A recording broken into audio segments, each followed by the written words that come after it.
dual purpose, dog grooming salon and dog photography studio. So it's a bit of an update really. Now if you shop through any of the links in the video description below, I will get a commission that notice it costs you, and by subscribing to this channel both will help, thank you. So if you don't know, this is my dog grooming salon normally, and by tidying up, clearing a few bits out, I can change it into a dog photography studio or pet photography studio. That set of paper on the previous video, how I set this up, was over there. I got in touch with a handyman who couldn't come for 2 weeks. He moved that for me, and then I've had that other one put up, and it's doable. The last 3 days I've had it set up as a photography studio.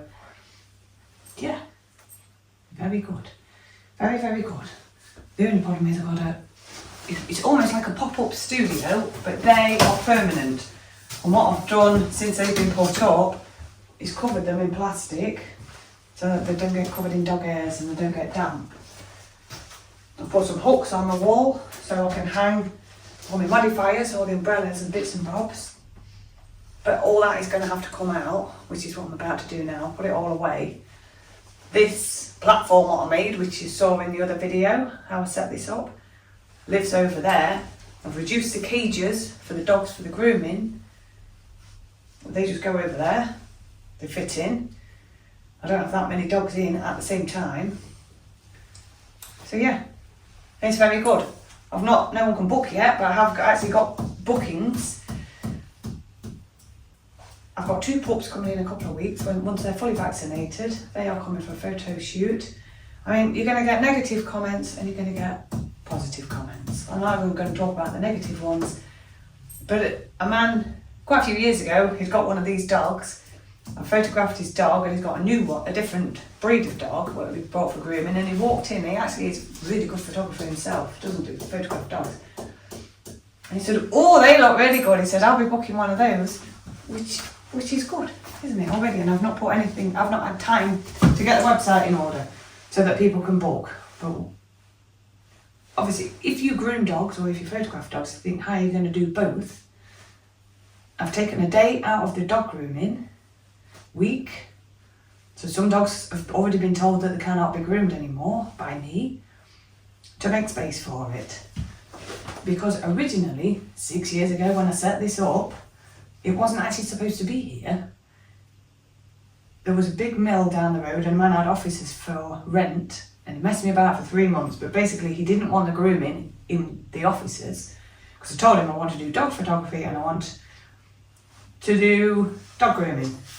And he said, I don't want the grooming in the offices. It's got the old mill, which was amazing, as you can imagine, like this big old derelict mill. He said, let me check it out. And of course, he went up there and he said, it's not safe. I thought, oh, that would have been perfect for dog photography. I ended up renting this, and as we know, I did do dog photography at the start. Those rolls of paper, well, I actually bought 5 years ago. I'm not going mad buying all these paper, rolls of paper. They're new. They are 5 years old. Just before COVID, I bought those to do the dog, studio dog photography and actually photograph cats in here. Well, COVID happened, didn't it? So they ended up going home and the grooming went busy, as everybody knows if you've got a dog grooming business through COVID. So it's come to a point where it's happening again. And the grooming has had to slow down a bit. It has been slowing down anyway. I've had to cut dogs out anyway. There's different reasons, it's not just this. There's reasons with the dog, reasons with my hand. So that is the update, and yeah, once I get the website, the website is already ready, the dog photography website, but I've got to put prices on that for the studio dog photography, and I will be photographing cats if cats don't mind going in the box when they come here. I do understand cats. I had a boarding kennel and a cattery. I absolutely loved looking after other people's cats, and I know what cats can be like if they don't like going in a box. Hairdresser, she wants her cat photographing. She'd said that for a few years, but the cat hates the box, so she says I won't be able to bring her. So that's something worth bearing in mind. You don't want to photograph your cat in a bad mood, do you? So yeah, it's very good. I've taken some photos of him in here, I did have a model in on, a dog photography model in on Friday, who's trying it out. I mean, obviously you can always do with more space, more height, more space. I could do with all that gone, so I've got more room, but you have to make the most of what you've got, don't you? So that's it really. That is the update.